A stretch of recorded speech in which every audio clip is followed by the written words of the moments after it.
It was 0500 hours on a biting Tuesday morning, the 5th of September, 1944, when the lead reconnaissance jeep of the United States Army's 45th Infantry Division finally shuddered to a halt before the rusted gate of what had once been Campo di Concentramento di Piacenza, now a derelict holding pen deep within the newly established Allied advance zone.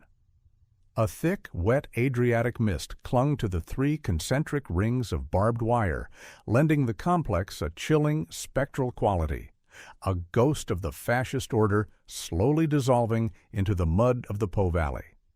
Inside, 500 souls, a mixture of defeated Italian soldiers and a segregated, smaller contingent of approximately 200 women, recently annexed from a supply depot where they had performed everything from laundry to more base, unspeakable duties, waited in a profound, shivering silence. This was not a German Stalag nor a Japanese forced labor facility.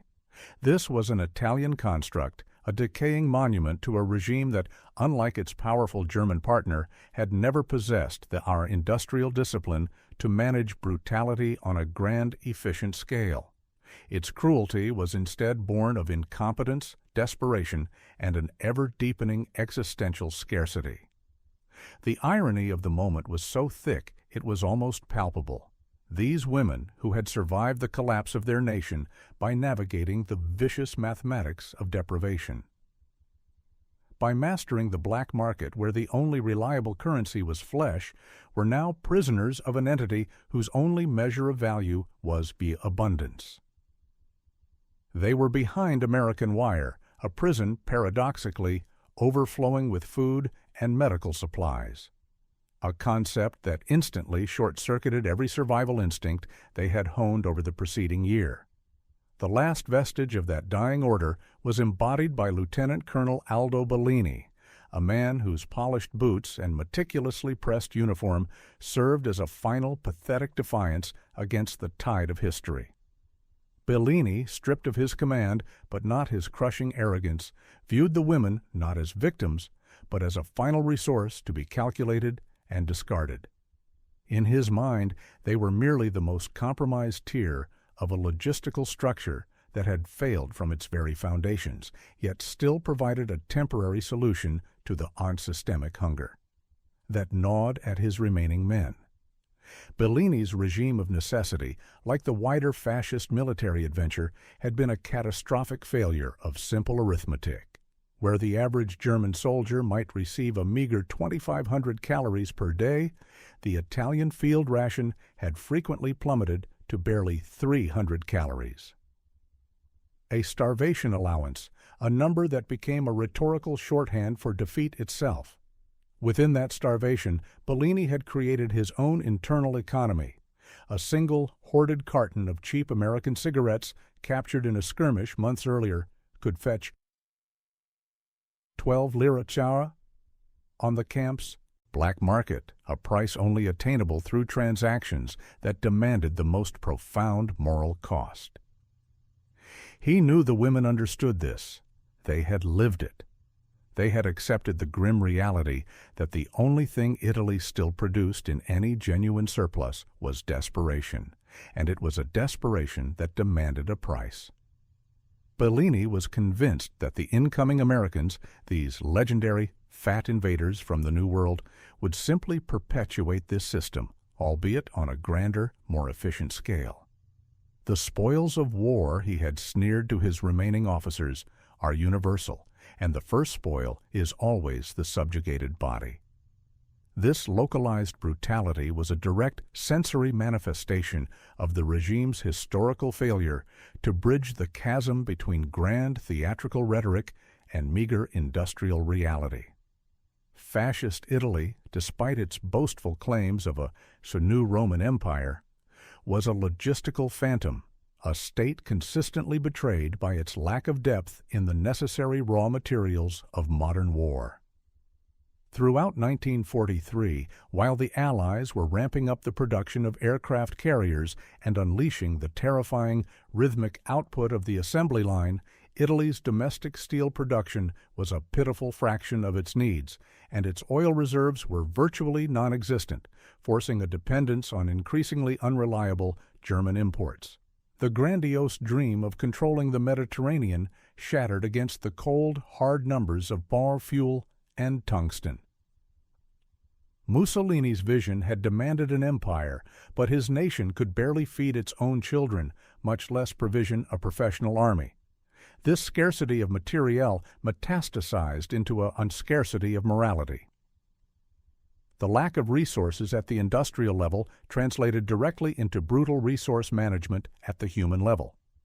Thus, the women behind the wire had learned that in a collapsing regime where resources were finite and constantly shrinking, human dignity was the first and most fungible commodity.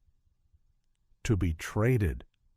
They stood ready, expecting the same old mathematics, the same old terrifying hunger, to govern their interactions with their new, overwhelmingly powerful captors, entirely unprepared for the sheer systemic impossibility of American scarcity.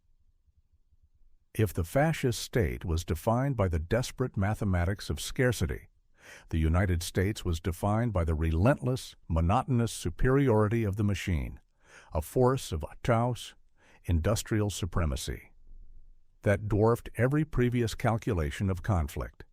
The shift from the squalid desperation of the Italian compound to the deep-dive reality of American production is a shift from the pathetic to the sublime, from the artisanal to the corporate calculus PO of annihilation. This war, historians would later realize, was not truly won by genius strategy in the field, but by the relentless, unstoppable output of factories built on the principle of limitless scale. America's true commander was the assembly line, and its most devastating weapon was the systemic surplus. To truly grasp the shock experienced by the Axis mind, one must leave the rubble of Europe and look back across the Atlantic, where entire cities had been transformed into engines of war, discarding the very concept of enough for the philosophical ideal of too much. Consider the logistical arteries of the war, the ships. While Axis navies scraped together tonnage from captured or damaged hulls, American shipyards, masters of prefabrication and rhythmic construction, launched the Pornduck 6,000 sect. Liberty ships, a number that defies easy comprehension. They were simple, mass-produced, and utterly essential, a physical manifestation of American manufacturing might, delivering an unimaginable torrent of materiel that flowed without pause across two oceans. This was not mere resupply. It was a deluge and an avalanche of steel and lead bombs that transformed the very geology of the conflict. The resource base supporting this avalanche was even more staggering. The Axis powers had launched a war dependent on the quick seizure of resource fields they ultimately failed to hold. The Allies, specifically the Americans, possessed the resources within their own borders, and they pumped them out with a terrifying, rhythmic efficiency. Look no further than the fuel that powered the advance, the lifeblood of modern conflict. The total oil reserves of the enemy were negligible when stacked against the POWs' 1.8 billion barrels of oil that fueled the entire American war machine. More terrifying still was the daily output of 120,000 gallons of aviation gasoline, high-octane fuel that flowed in such quantity that it was not merely conserved, but wasted, thrown away in the routine overfills and minor spills of 1,000 forward air bases.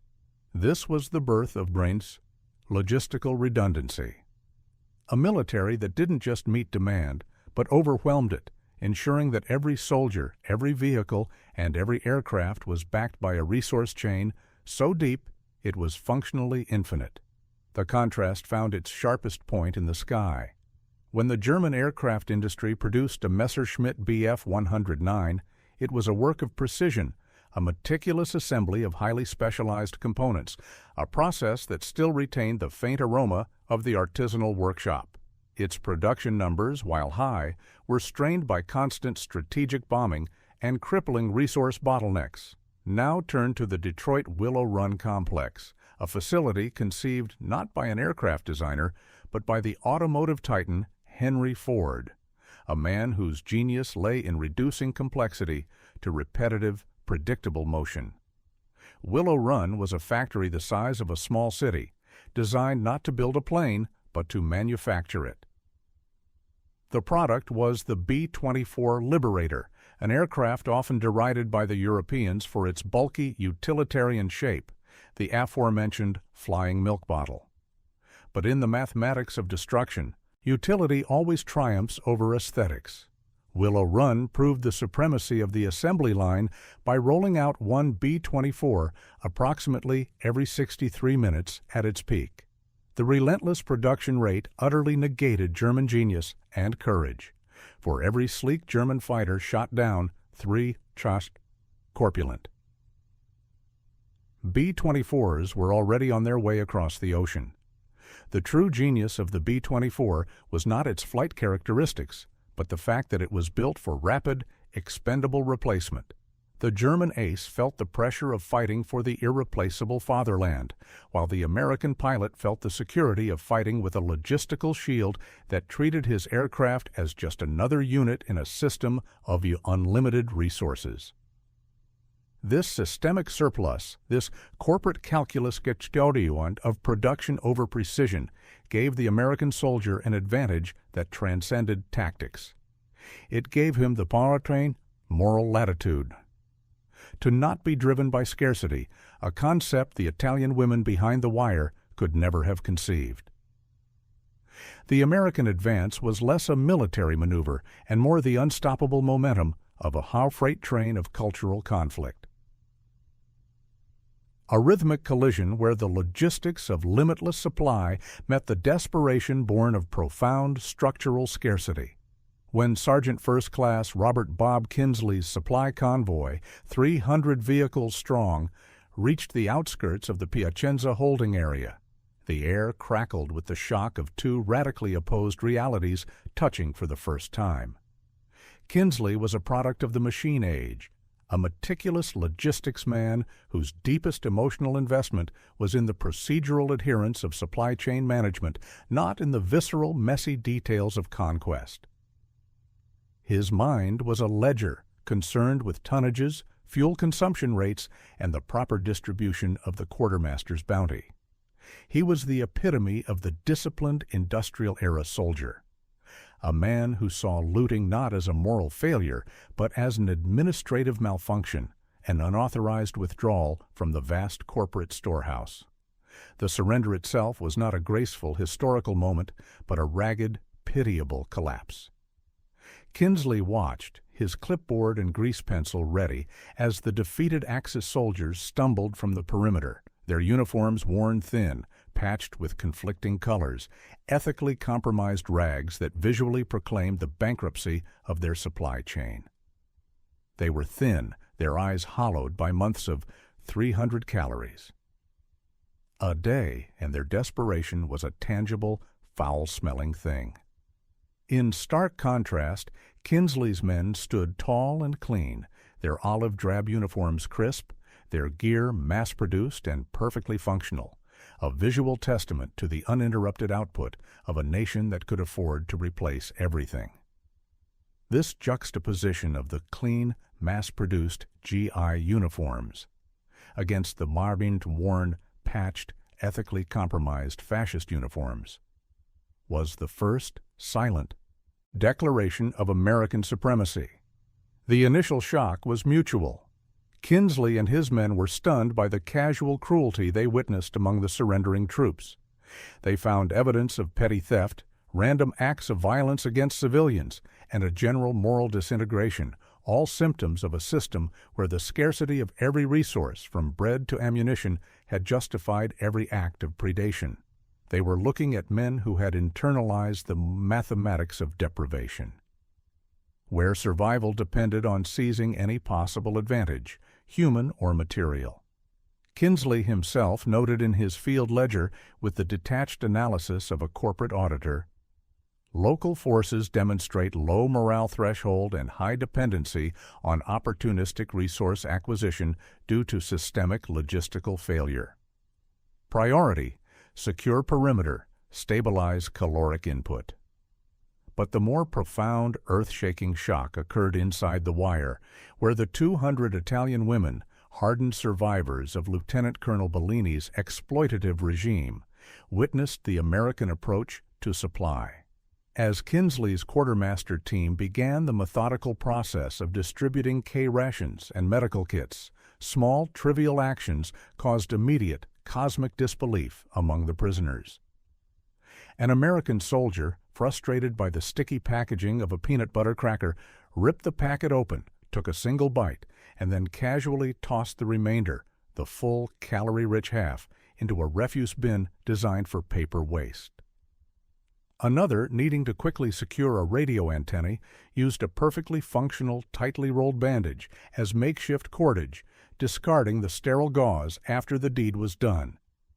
To the women whose lives had depended on meticulously trading or stealing every single crumb and thread, this was not carelessness. It was a profound, almost blasphemous act of Glaube, waste born of abundance.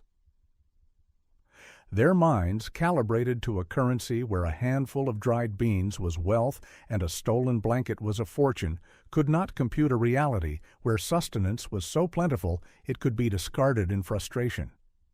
This was the moment where the industrial superiority shoe of the American machine translated into a cultural conflict of staggering scale.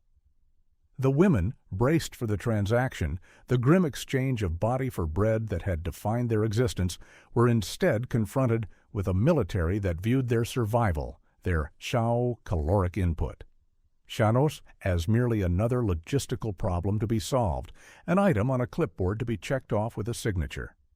Their expectations of casual cruelty and exploitation were about to be shattered by the cold, indifferent, overwhelming reality of the American supply chain.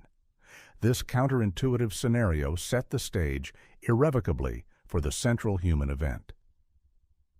The atmosphere within the newly secured American-run detention facility was not one of peace, but of profound, sickening tension. For Sergeant Kinsley and his logistical detachment, the task was simple: secure the perimeter, register the prisoners, and ensure the orderly distribution of rations, thereby minimizing the potential for administrative chaos or disease outbreaks. For the 200 Italian women, however, the establishment of order was merely the prelude to the inevitable transaction, the horrifying negotiation that had been the unspoken currency of desperation throughout the brutal collapse of their society. Having survived a regime that devoured its own, their collective psychology had been calibrated to the absolute unwavering truth that nothing of value is ever given freely. Everything from a moldy crust of bread to a night's relative safety demanded a price, and that price was most often paid with the body. They had been annexed from a system that, while not possessing the institutionalized sexual slavery of the Japanese Imperial Army, was nonetheless a brutal consequence of systemic failure and military hierarchy. Within the vacuum of the fascist collapse, where the military structure provided the only vestige of power and therefore resources, these women had been forced into a role that defied simple categorization, operating on the edges of what the vanquished called comfort women, a horrifying euphemism that served as a tool of their own desperate survival. To them, the term was an established, if agonizing, economic currency of the camp. The arrival of the Americans did not signal liberation. It signaled merely a change in clientele, a change in the scale of the transaction. They watched the victorious soldiers with the cold, assessing gaze of those who know their own worth in the exchange, ready to barter their bodies for protection, for food that was now visible in heaps outside their barracks, or for the simple guarantee of life against the uncertain future. Their expectation was not malicious desire, but the certainty of overwhelming, victorious power demanding its spoils. This expectation had been tragically reinforced by the last venomous pronouncements of Lieutenant Colonel Bellini before he was hauled away. His words, dripping with the cynicism of a failed ideology, were a rhetorical foil for the central theme, a dying creed of power asserting itself over inevitable defeat. Bellini's final bitter wisdom had echoed through the barracks, serving as a death sentence and a survival manual all at once. They will take you. They must. It is the prize of conquest. The American dog is no different from the rest. This was the gospel of scarcity, that all men, when stripped down to the raw impulse of power, operated on the same exploitative calculus. The women, having seen the systematic starvation of their countrymen, could not afford to believe otherwise. They had watched the fascist state sacrifice its own people to its delusional goals. The staggering number of Italian civilians who had perished from malnutrition. During the previous 12 months, a number in the high thousands served as the horrifying statistical underpinning to their desperation. That number was not merely a historical footnote, it was the hard life-or-death calculus that forced their hands. Every woman here carried the weight of that statistic, believing that the only way to escape becoming another data point in the famine was to sacrifice their physical autonomy. Therefore, when the American soldiers began their methodical patrols, the women did not shrink in fear. They moved with grim, calculated purpose, attempting to initiate the expected negotiation.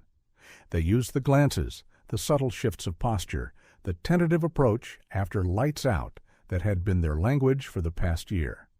They sought out the men who carried the clipboard, the men who controlled the rations, Sergeant Kinsley's men, believing that control over the limitless resources of the American machine translated directly into the limitless demand for exploitation. They were not attempting seduction, they were enacting a required tariff. They believed the only thing separating them from the discarded ration wrappers that littered the camp's edge was their readiness to pay the price. They were utterly, tragically unprepared for a reality where the sheer, unbridled abundance mate of the victor rendered their desperate offering administratively irrelevant. The rhythm of the camp, previously defined by the low, guttural anxiety of the vanquished, now accelerated to a fever pitch, converging on a single, mundane moment where industrial discipline would collide irrevocably with the ancient currency of desperation. The climax was not heralded by a thunderclap, but by the whine of a diesel generator powering the makeshift command post. It occurred late on the third night of occupation, when the sheer systemic novelty of the American order had begun to chafe against the survivors' logic. The chosen instrument of this inevitable collision was Carla. She was not the most beautiful, nor the most desperate, but she was the most logical, the one who had survived by making the most brutal calculations. She had observed Sergeant First Class Robert Kinsley, the logistics man, the human ledger, for 2 days, noting his detached efficiency, his obsession with inventory lists, and his control over the pallets of supplies that sat outside the supply tent like mountains of gold. She reasoned that a man of such methodical power must demand an equally methodical price. She waited until the watch changed, until the shadows were thick, and approached the tent with the grim, calculated professionalism of one performing an unavoidable, necessary task. She did not weep, nor did she plead. She simply offered the expected transaction, a mute presentation of the only collateral she believed she possessed, the final fungible commodity of the defeated, the ironic or counterintuitive scenario. Unfolded not with drama, but with administrative indifference.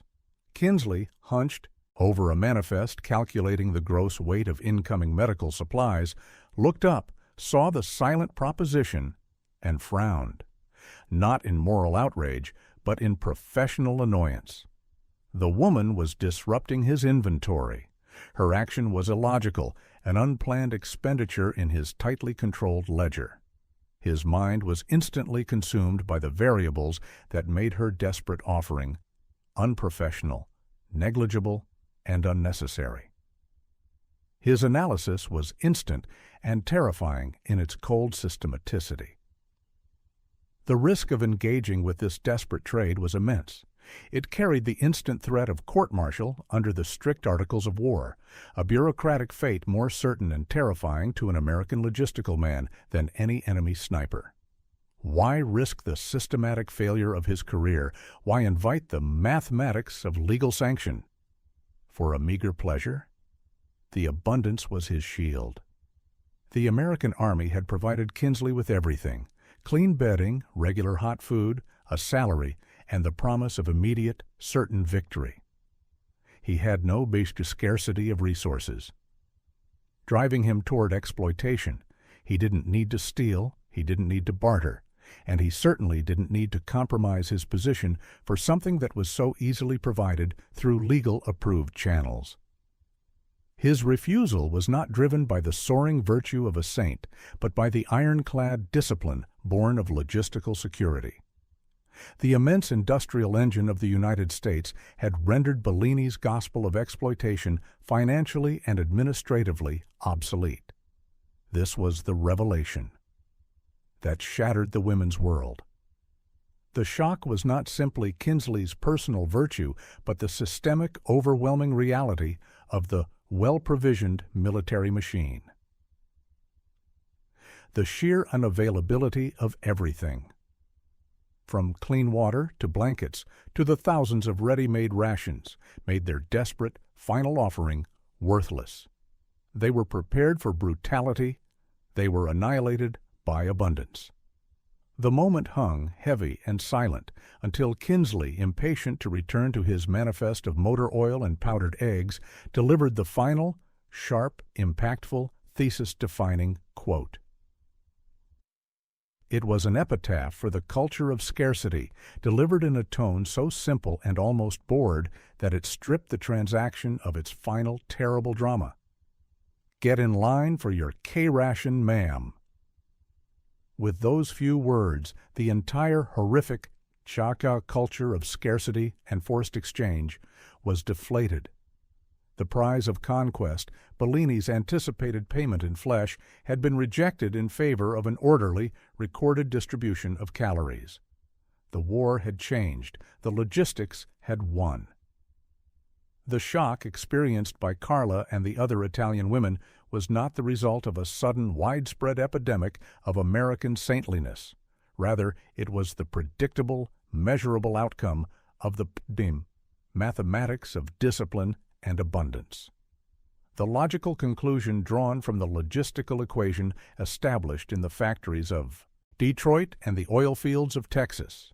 This was the analytical turning point of the conflict, the moment where the vast, unassailable industrial capacity of one nation translated directly into a unique moral posture on the battlefield, a posture that relentlessly proved the central thesis. American military discipline was not based on asceticism, but on professionalism enabled by total supply. The American refusal, so confounding to the Axis mind, was deeply embedded in the military police (MP) command structure, and the specific dry-as-dust regulations governing interaction with prisoners of war and displaced persons. For Sergeant Kinsley, the risk was quantifiable and utterly disproportionate to the gain. Why, an officer would logically ask, would a soldier with a virtually infinite logistical safety net, a man who had immediate access to every necessity and even minor luxury, risk a career-ending, dishonorable court-martial for a meager pleasure? Shot. The penalty for fraternization and sexual misconduct with DPs and POWs was swift, absolute, and publicly administered. The American judicial system, unlike the fascist structure, was not based on the capricious whims of an ideological commander or the sudden imposition of fear. It was systematic, administrative, and profoundly boring. It was a machine of justice that ran on paper, testimony, and procedure, designed to uphold the professional standards required to efficiently manage the vast apparatus of the war machine. To violate these rules was to introduce administrative chaos into a system built for order, and the system punished chaos with predictable severity. This was the core contrast part that defined the two military cultures. Lieutenant Colonel Bellini's discipline had been built on fear, on the threat of arbitrary execution, and on the forced adherence to an ideological purity constantly undermined by the gnawing reality of hunger and lack of resources. When the state provides only 300 calories a day, when every bullet must be justified and every resource is desperately scarce, the military command relies on the soldier's desperation and allows for casual cruelty and exploitation as a brutal, decentralized form of compensation. If the government cannot provide, the soldier must take. This was the unwritten rule of the scarcity economy. Conversely, the American soldier operated within an environment of total supply, where the goals of the war were supported by an almost infinite industrial apparatus. The system was so robust that it could afford to care about procedure, about law, and, critically, about the morale of the occupying forces and the occupied populace. The refusal to engage in exploitation was, in Kinsley's mind, simply an adherence to professional procedure, a form of administrative hygiene. The American soldier was trained to view POWs and DPs not as personal prizes of conquest, but as logistical burdens requiring proper processing and management. The lack of need for exploitation was the key difference. The machine had provided everything. Therefore, the soldier had no logical or professional incentive to risk his position for a transient, unnecessary gain. The American military could afford to be disciplined because it was rich beyond comparison.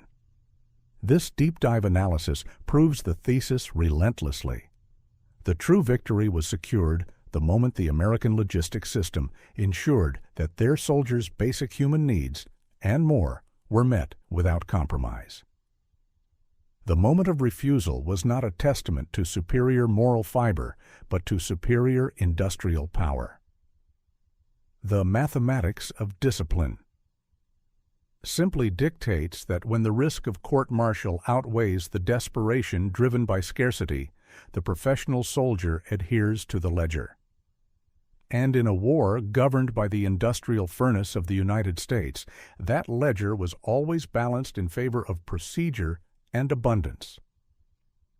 The contrast that governed the moral calculation of Sergeant Kinsley and the women in the wire found its most violent, spectacular manifestation in the thin, rarefied air above the fatherland.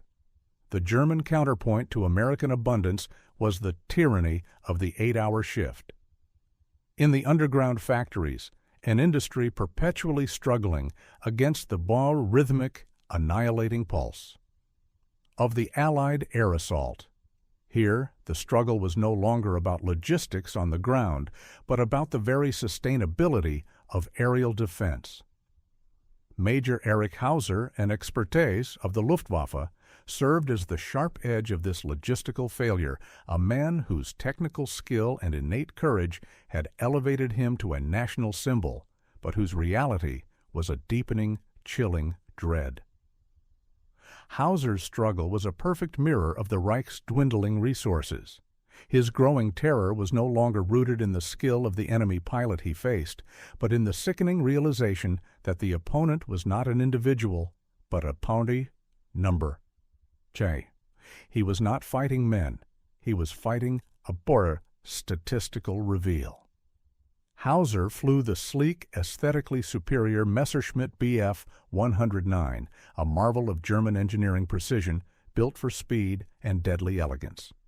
But every time he launched, he faced the oncoming phalanx of the B-24 Liberator, the corpulent, utilitarian, and endlessly manufactured American bomber.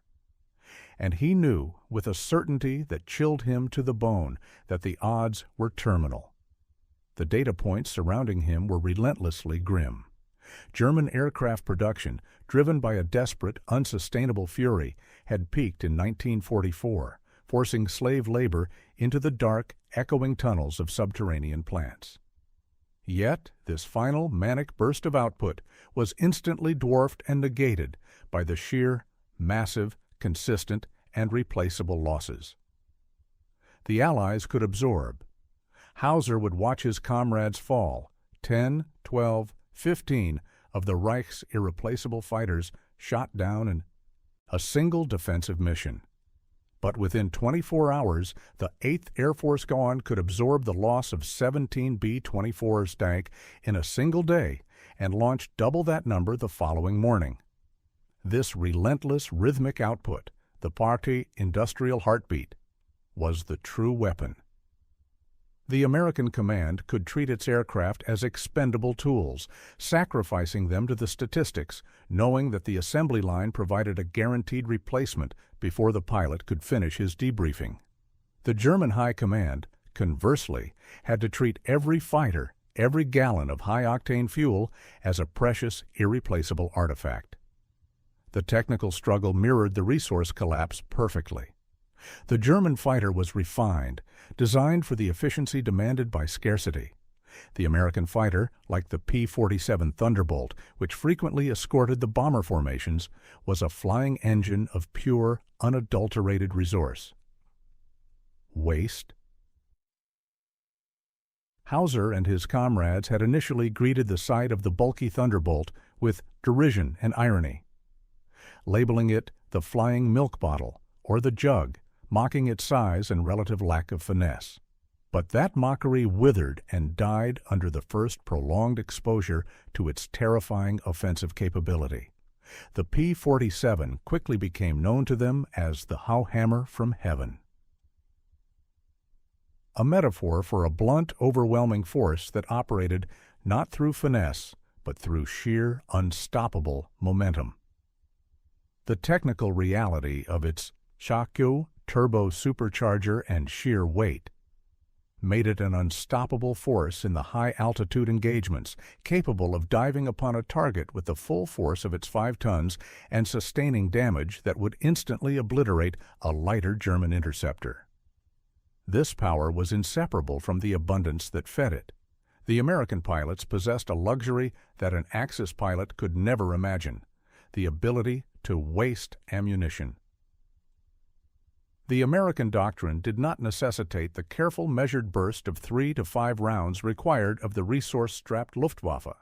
The American pilot, knowing that thousands of rounds of .50 caliber ammunition were flowing daily from the supply ships in an endless stream, was trained to simply hose down a targetee. Shotbus, expending bursts of hundreds of rounds in the confidence that the logistical chain would instantly replenish his stores. This resource profligacy, this ability to turn a precise weapon into a statistical volumetric fire hose, was the final insurmountable hurdle for the enemy. Every shot fired by an American pilot was a material consequence of the 120,000 gallons of aviation gasoline produced daily, a direct result of the relentless output of the Detroit factories. Hauser's terror was the realization that his skill was meaningless against this deluge. Every time he engaged, he was not fighting a human rival. He was merely delaying the inevitable statistical reveal. His heroism was futile when the enemy possessed the capacity to transform vast continents of resources into an unending, rhythmic torrent of steel and aluminum. The German Experte was an artist facing a machine, and the machine driven by the tyranny of the 8-hour shift, and the principle of Sambo, unlimited resources, would always inevitably win the mathematics of destruction. The Stow avalanche of steel and lead was the true sound of American industrial supremacy, a deafening, visceral expression of resource abundance translated into raw firepower. If the B-24 Liberator was the flying factory of the air war, the P-47 Thunderbolt was the airborne equivalent of a locomotive strapped with cannons, a dedicated engine of pure, uncompromising destruction. Its presence in the sky was the final, devastating proof that the American war machine operated on a scale entirely outside the Axis imagination. The opening of fire was not a discrete event. It was the onset of a natural disaster, a momentary suspension of atmosphere where the air itself seemed to solidify into a torrent of metal. A single P-47, bristling with its battery of 850 caliber machine guns, possessed the mechanical capacity to unleash up to 6,000 rounds per minute. Oh, this figure, and 6,000 rounds per minute. Danmape is not a statistic for a general. It is a chown visceral sensory description of the mathematics of destruction. It represented a density of fire that was physically impossible for any contemporary Axis aircraft to sustain, absorb, or counter. The Thunderbolt did not merely shoot at its target, it engulfed it, turning a precise aerial engagement into a brief violent bath in superheated lead. The German pilots had initially greeted the aircraft with derision and irony, viewing its immense bulk and radial engine as anachronistic, a heavy, corpulent design unworthy of the graceful dogfight. They labeled it the flying milk bottle or the jug. But that mockery withered and died under the first prolonged exposure to its terrifying offensive capability. The P-47 quickly became known to them as the HOW, hammer from heaven. A metaphor for a blunt, overwhelming force that operated not through finesse but through sheer, unstoppable momentum. The technical reality of its turbo supercharger and sheer weight made it an unstoppable force in the high-altitude engagements, capable of diving upon a target with the full force of its 5 tons and sustaining damage that would instantly obliterate a lighter German interceptor. This power was inseparable from the abundance that fed it. The American pilots possessed a luxury that an Axis pilot could never imagine: the ability to waste ammunition. The American doctrine did not necessitate the careful measured burst of 3 to 5 rounds required of the resource-strapped Luftwaffe. The American pilot, knowing that thousands of rounds of 50 caliber ammunition were flowing daily from the Imarkes supply ships in an endless stream, was trained to simply hose down a target, expending bursts of hundreds of rounds in the confidence that the logistical chain would instantly replenish his stores. This resource profligacy, this ability to turn a precise weapon into a statistical volumetric fire hose, was the final insurmountable hurdle for the enemy. Every shot fired by an American pilot was a material consequence of the POWs 120,000 gallons of aviation gasoline produced daily, a direct result of the relentless output of the Detroit factories. The shock of the women in the Italian camp, the incomprehension at the discarded food wrapper, was the same shock experienced by Major Hauser in the cockpit.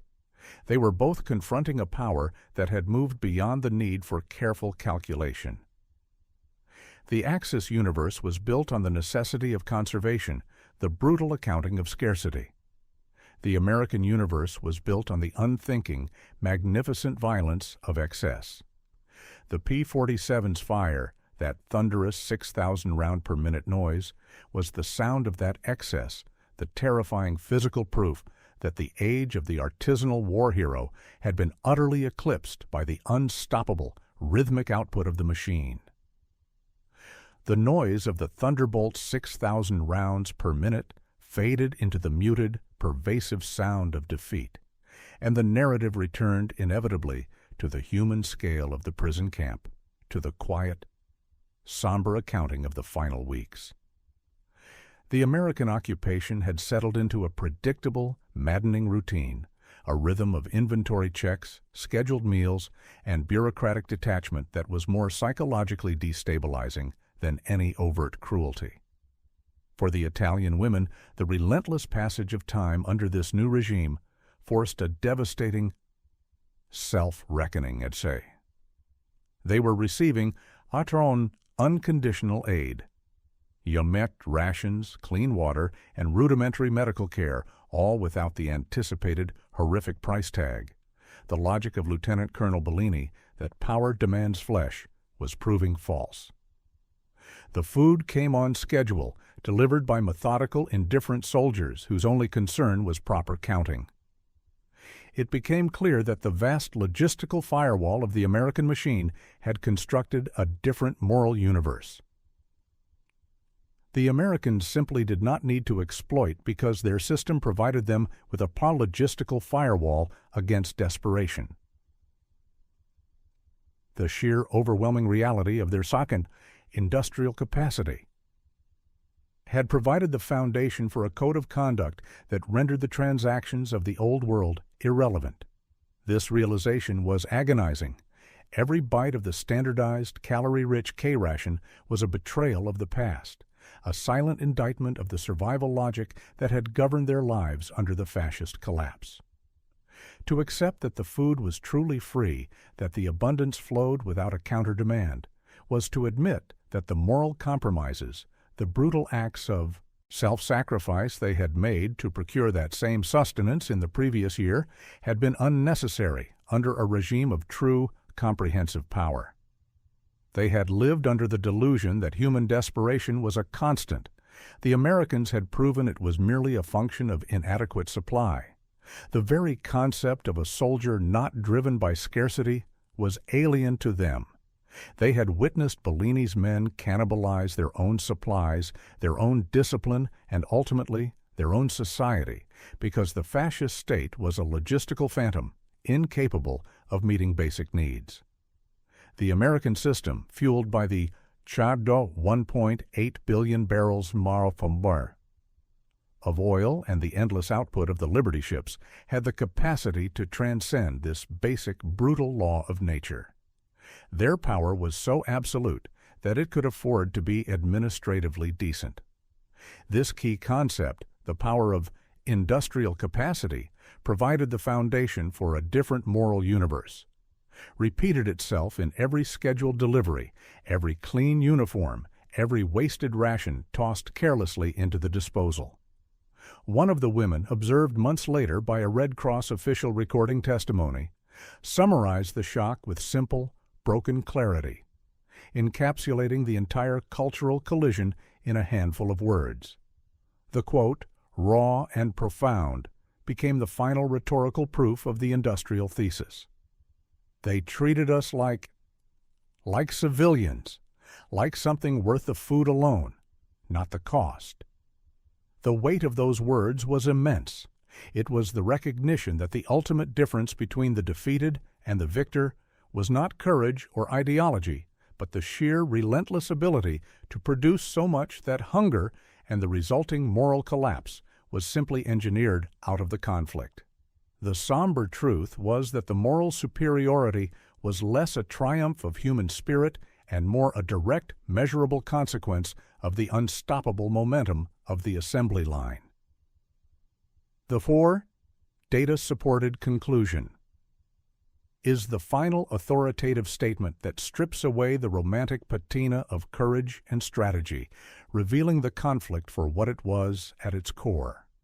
A brutal, comprehensive victory won not by the individual genius of a general or the desperation of a soldier, but by the relentless, monotonous superiority of the assembly line. Chartium. The true legacy of World War II is not found in the grand pronouncements of leaders, but in the final overwhelming statistical reveal that demonstrated the fundamental, unbridgeable chasm between the two opposing worlds. The central thesis, that industrial capacity provided the foundation for a different moral universe, is proven most profoundly by examining the raw numbers of the material produced. Look to the production totals of the most fundamental ground weapon of the conflict, the tank. The German war machine, despite its early terrifying proficiency and the technical superiority of its most vaunted models, was ultimately a magnificent but limited creation, struggling constantly against the constraints of its resource base. The total war output for tanks by the German state reached approximately 10,000 tanks.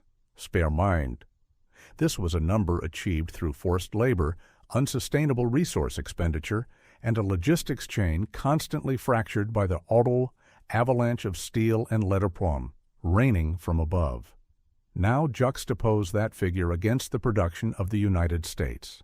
Fueled by the endless torrent of its domestic oil fields and the rhythmic, terrifying efficiency of its automotive plants, the American nation produced a total of 88,000 tanks. Chanya. This 8-to-1 ratio is not a mere gap. It is a declaration of industrial supremacy so absolute that it renders all other variables, training, morale, and even strategic genius, secondary. The German tank crew fought with a sense of the irreplaceable value of their machine. The American crew knew that the loss of their vehicle was merely an inventory adjustment in a corporate ledger of near-infinite supply. The story of the Italian women and the American refusal is, therefore, not a footnote of morality appended to a history of great battles. It is the most profound piece of data in the entire statistical accounting. That single event behind the barbed wire, Sergeant Kinsley's mundane administrative rejection of exploitation, was the ultimate human-scale proof of the industrial calculus. The Americans did not need to exploit the defeated, just as they did not need to conserve their ammunition or ration their fuel. Unlimited resources do not merely change the battlefield by providing more aircraft and more tanks. They changed the very calculus of military discipline.